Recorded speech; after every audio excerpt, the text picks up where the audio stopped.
In this eye-opening video, we delve into a disturbing incident involving an innocent man, Truman McCollum. He was left unconscious in an ambulance while stupid police officers continuously tased him. We take a magnifying glass to the insane action and gray areas of the stupid police interactions, uncovering the truth about assault, fighting words, and resisting.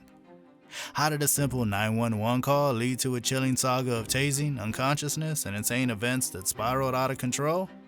Join us as we explore the aftermath and discuss the possible consequences of the stupid officer's actions.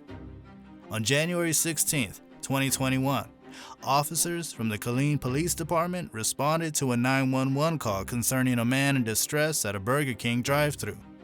Truman McCollum, a 45-year-old man, was reportedly knocked unconscious after being involved in a car accident. Both of his vehicle's airbags had deployed during the incident. Meanwhile, another driver at the drive-thru recounted how he had just received his change from the worker when Mr. McCollum's vehicle crashed into him twice. Crucially, a rescue team and ambulance were present at the scene, addressing the emergency promptly. Following the shocking incident, the officer's actions are undeniably unbelievable, fueling the possibility of consequences. The innocent man, still feeling dizzy, shares his perplexing experience, turning his world upside down. Careless actions laughed off by a colleague amplify public outrage. As the investigation unfolds, the video reveals disturbing misconduct and negligence, leaving viewers in shock.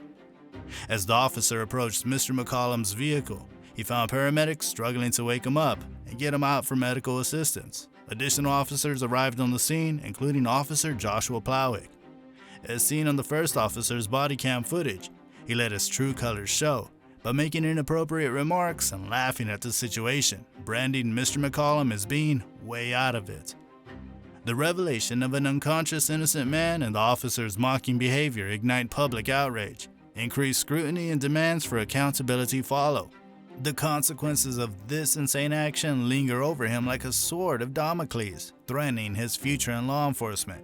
What specific disturbing events unfold in the video that grab our attention and raise concerns?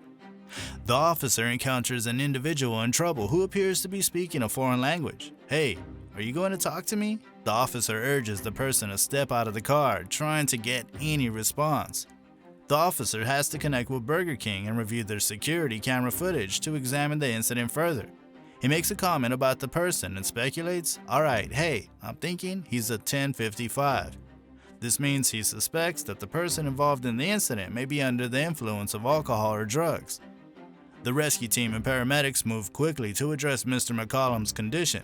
In the meantime, he's placed on a trolley as they get ready to load him into the ambulance for more testing. While the paramedics and rescue team managed to strap Mr. McCollum into a gurney and prepare to load him in. Before returning to the second driver's vehicle to get their ID, the officer examines Mr. McCollum's car and makes notes.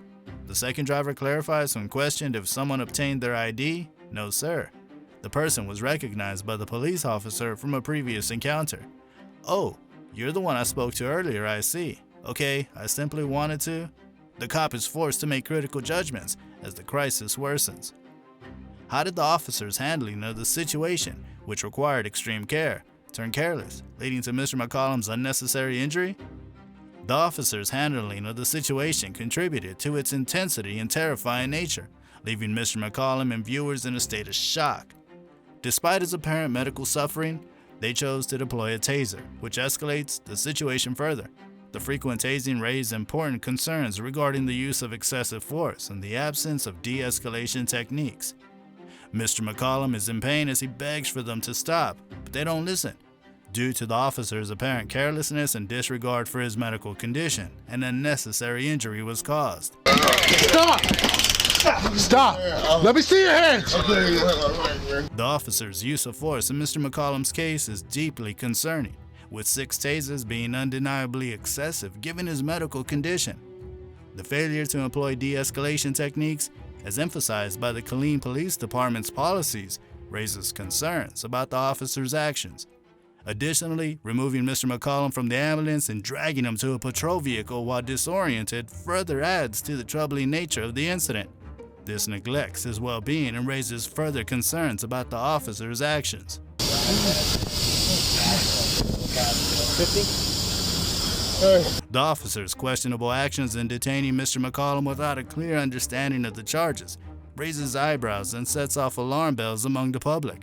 Without a clear understanding of the charges, they proceeded with unnecessary force, putting Mr. McCollum's safety at risk.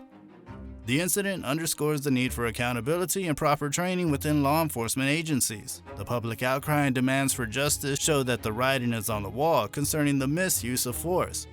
A thorough investigation is needed to maintain public trust, transparency, and adherence to protocols.